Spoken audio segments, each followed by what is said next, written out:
Hello, I'm Secretary of State Sarah Copeland Hanzas. It's so nice to be with you today and have a chance to talk with you a little bit about what the Secretary of State's office does.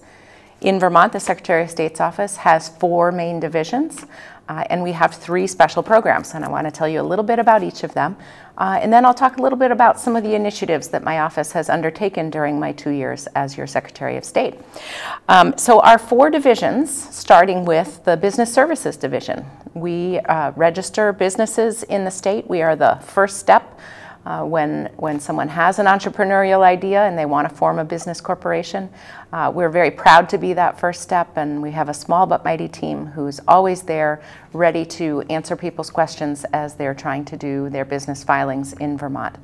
We're also proud to facilitate handing them off to other state agencies that businesses often interact with, like the tax department or the labor department, or permitting through the Agency of Natural Resources. So our Business Services Division has many touch points across the state, and that is an important piece of information when I tell you about some of the things that we've done in my first 2 years as your Secretary of State. Next is our Elections Division. So it is campaign season, right? Everybody knows that we have elections coming up. We have our statewide primary on August 13th, which means you should go request your absentee ballot right now if you'd like to vote in the August primary. And then, of course, we have a general election in November. And in November, your ballot will be automatically mailed to you if you are an active registered voter in Vermont. So now is an important time to go to your My Voter page and make sure that your information is updated, and contact your town or city clerk if you need to update your voter registration. So your My Voter page is at mvp.vermont.gov, and I hope that you will take a look at that so that you're sure to get your ballot mailed where it wants to go for November. The Office of Professional Regulation licenses or certifies professions across the board in Vermont. Everything from tattooists and barbers and cosmetologists to private investigators and architects and engineers and realtors. The Office of Professional Regulation, its role is to make sure that when someone enters a profession, that they have the proper qualifications to do so, and that if there is an allegation that someone is acting unprofessionally, there is an entity who can go out there and investigate and protect Vermonters by making sure that people are practicing within their code. The Office of Professional Regulation is our strongest division, our largest division. We're really proud of some of the work they're doing right now in collaboration with legislation that's been passed recently. The Vermont State Archives and Records Administration.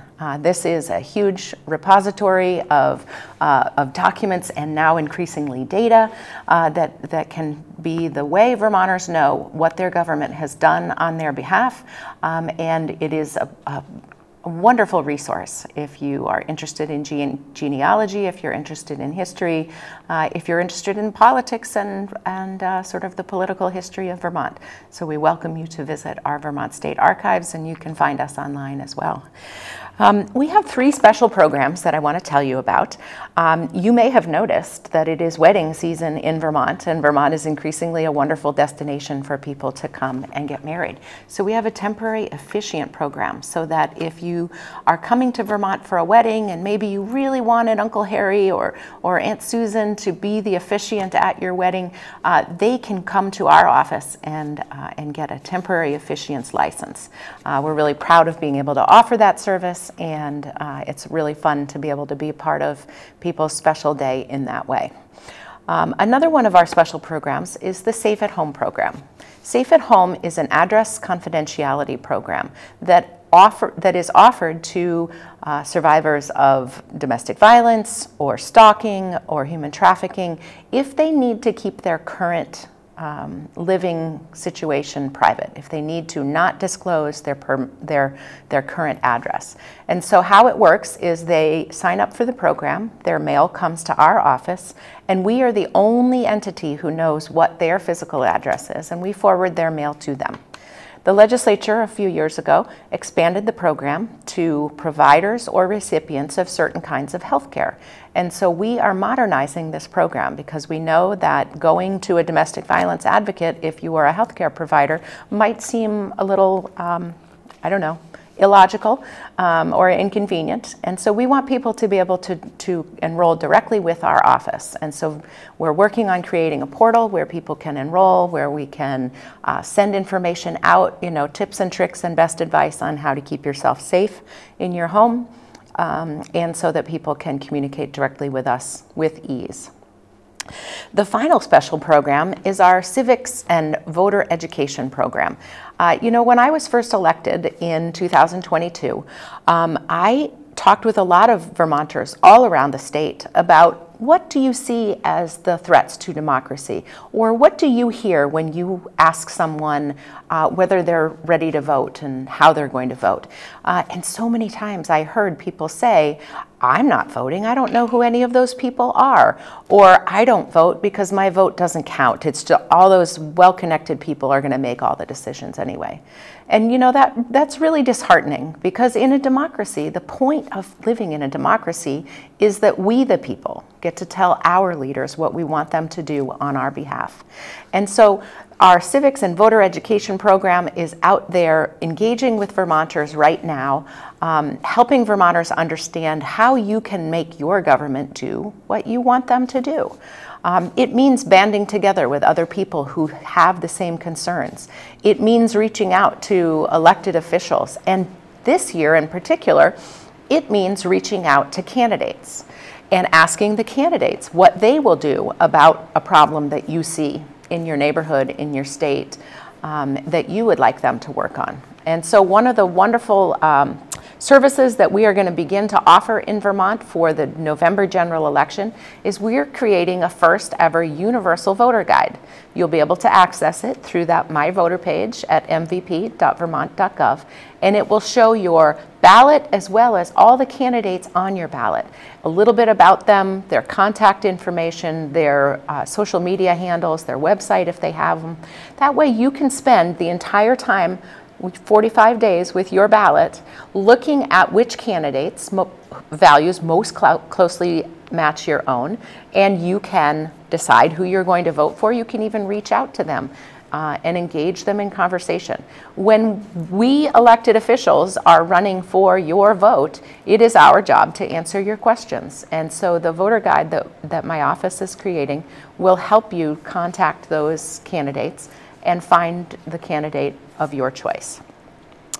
A couple of other programs within our civics program that I want to let you know about. They're very important to me. We are conducting our first ever Civic Health Index.